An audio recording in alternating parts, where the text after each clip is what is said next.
The cheerleaders for the Buffalo Bills, they are dubbed the Jills, are actually suing the organization because they feel that they are treated unfairly and they're actually underpaid. So the mistreatment outlined in the lawsuit is actually to the state Supreme Court. It includes being paid less than minimum wage, inappropriate physical contact, and also degrading comments and being subjected to demeaning treatments. They actually claim that they were auctioned off as prizes in some events, and they feel absolutely sick about it.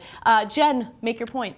All right, so I think that there's an understanding immediately that the cheerleaders are never going to be as valuable as the football players on these teams, and they're kind of seen as more ornaments. The problem is when they feel that in order to do their job, they have to do things that make them or be reasonably make anybody feel uncomfortable. And also being paid less, obviously, is inexcusable. If you're making not less than the players, but being paid less than a standard of minimum wage or you're supposed to be paid. And I know as a cheerleader, because I have friends that are cheerleaders, I was a high school cheerleader who thought maybe I would become a professional cheerleader one day, that for me personally, I didn't want the job because I felt like this is the worst job ever. You're just basically like looked at as like one of the teams, like you're looked at like an idiot and you're not given much respect. So I could see why them and all these other cheerleaders too now across the country, like the Raiderettes, are starting to demand more equality. Absolutely. Andy? 100% agree. And I think that when you see how much money the players make, it's how absurdly rich they are, and compare that to somebody who's not even making minimum wage, who's doing something that, unfortunately we've sort of highly sexualized, or fortunately, again, I don't know, it depends on who you ask, the whole act of cheerleading, and not that it's necessarily an art or anything like that, but I think that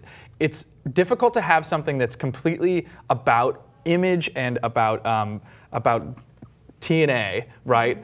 In a world now that we're really trying to get away from valuing people based solely on their appearance. And I just think that those two things, cheerleading is from a different time. Well, you don't become a cheerleader, a professional cheerleader, to necessarily use your intellect. And you do it for validation. You do it because you have a hot body, because you look good. I'm sure part of it is for love of cheering. Yeah, maybe but you also do it because it is sexy and it gets you attention and you're known as a cheerleader. It's just only when they start treating the cheerleaders like absolute crap for that. It's kind of with a wink and a nod. You can't go, well, I'm a cheerleader and they expected me to be hot. Like, grow up. That is your job as a cheerleader. This isn't a competitive cheerleading athletic league, but at the same time, there are standards you have to hold to anyone once you're in a professional organization, and the NFL is a professional organization. Yeah, I think that that's the most important point here. Regardless of what their intentions were when they decided to cheer for this team, you have to treat them respectfully and you have to follow the law when it comes to paying them. Now, I should note that these are all allegations at this point. It needs to be proved or proven in a court of law, so we'll see how it all turns out. But you can't pay them less than minimum wage, and you also shouldn't auction them off as prizes. They're not objects. They're not,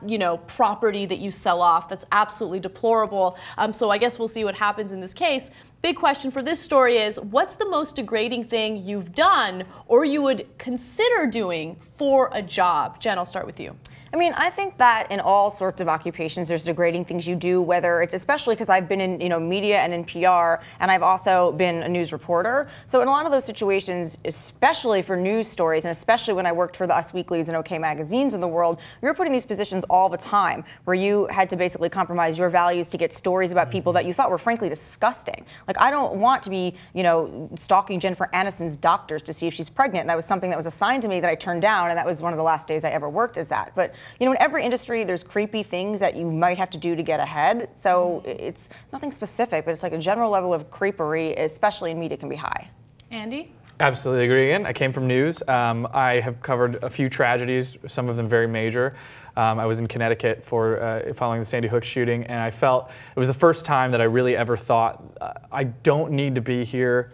This is not something that I feel comfortable with knocking on people's doors and trying to, get some kind of sound on tape to tell me about, how sad you are, because we all know what the story is, we all know what happened, and nothing degrading like, putting out nude pics or anything like that. Yeah. I do that on my own. So. Yeah, it's really interesting to get the perspective from two other people that have worked in news, because I can definitely relate to that. I mean, at TYT, thankfully, there's a lot of flexibility, and we have a CEO who's really open-minded about the type of content we cover. But when I first got hired, my initial, beat was celebrity gossip, and I absolutely freaking hated it. And I remember we had this segment called Guess the Camel Toe, where we would zoom in on someone's camel toe, and we would have the audience and the host, guess whose camel toe it was. That is super funny, though. And those videos blew up on YouTube. They did so well, okay? They did better than any NSA story that we're gonna do, better than any story about the police force being